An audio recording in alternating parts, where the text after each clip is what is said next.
आज हम आपको एक प्रतिष्ठित व्यापारी की कहानी सुनाने जा रहे हैं। एक नगर में एक प्रतिष्ठित व्यापारी रहते थे, जिन्हें बहुत समय बाद एक पुत्र की प्राप्ति हुई थी।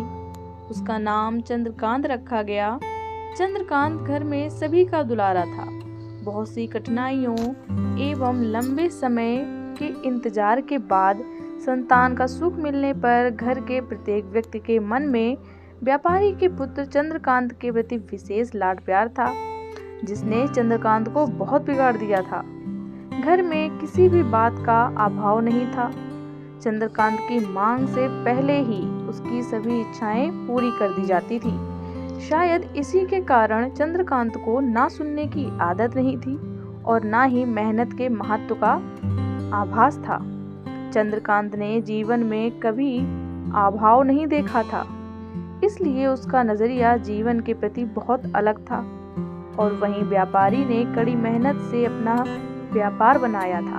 ढलती उम्र के साथ व्यापारी को अपने कारोबार के प्रति चिंता होने लगी थी।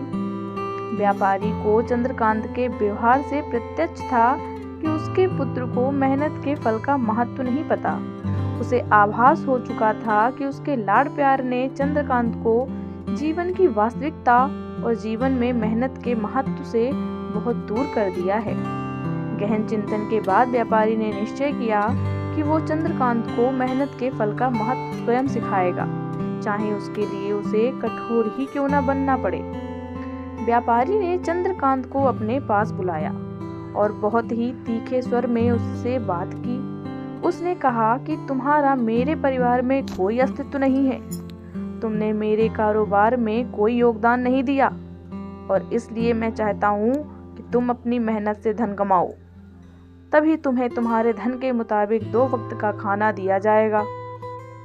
ये सुनकर चंद्रकांत को ज्यादा कोई फर्क नहीं पड़ा। उसने उसे क्षण भर का गुस्सा समझ लिया, लेकिन व्यापारी ने भी ठान रखी थी। उसने घर के सभी सदस्यों को आदेश दिया कि कोई चंद्रकांत की मदद नहीं करेगा और ना ही उसे बिना धन के भोजन दिया जाएगा। चंद्रकांत से सभी बहुत प्यार करते थे, जिसका उसने बहुत फायदा उठाया। वो रोज किसी न किसी के पास जाकर धन मांग लाता और अपने पिता को दे देता, और व्यापारी उसे उन पैसों से कुएं में फेंकने को बोलता, जिसे चंद्रकांत बिना किसी अड़चन के फेंक आता और उसे रोज भोजन मिल जाता।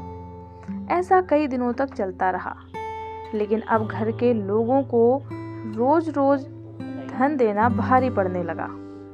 सभी उससे अपनी कन्नी काटने लगे, जिस कारण चंद्रकांत को मिलने वाला धन कम होने लगा और उस धन के हिसाब से उसका भोजन भी कम होने लगा।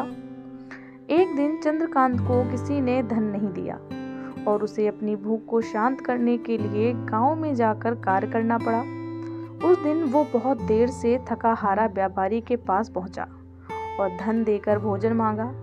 रोज के अनुसार व्यापारी ने उसे वो धन कुएं में फेंकने का आदेश दिया, जिसे इस बार चंद्रकांत सहजता से स्वीकार नहीं कर पाया और उसने पलटकर जवाब दिया, पिताजी, मैं इतनी मेहनत करके पसीना बहाकर इस धन को लाया और आपने मुझे इस झड़ से इसे कुएं में फेंकने को कह दिया।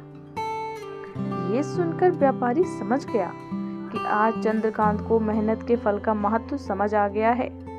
व्यापारी भली भांति जानता था कि उसके परिवार वाले चंद्रकांत की मदद कर रहे हैं, तभी चंद्रकांत इतनी आसानी से धन कुएं में डाल आता था। लेकिन उसे पता था एक ना एक दिन सभी परिवारजन चंद्रकांत से कन्नी काट लेंगे। उस दिन चंद्रकांत के पास कोई विकल्प शेष नहीं होगा। व्यापारी ने चंद्रकांत को गले लगा लिया और अपना सारा कारोबार उसे सौंप दिया। आज के समय में उच्च वर्ग के परिवारों की संतानों को मेहनत के फल का महत्व पता नहीं होता, और ऐसे में यह दायित्व उनके माता पिता का होता है कि वो अपने बच्चों को जीवन की वास्तविकता से अवगत कराएं। लक्ष्मी उसी घर में आती है जहां उसका सम्मान होता है। अगर ये कहानी आपको अच्छी लगी हो तो लाइक, शेयर, सब्सक्राइब करना बिल्कुल मत भूलिएगा। Thank you for watching this video.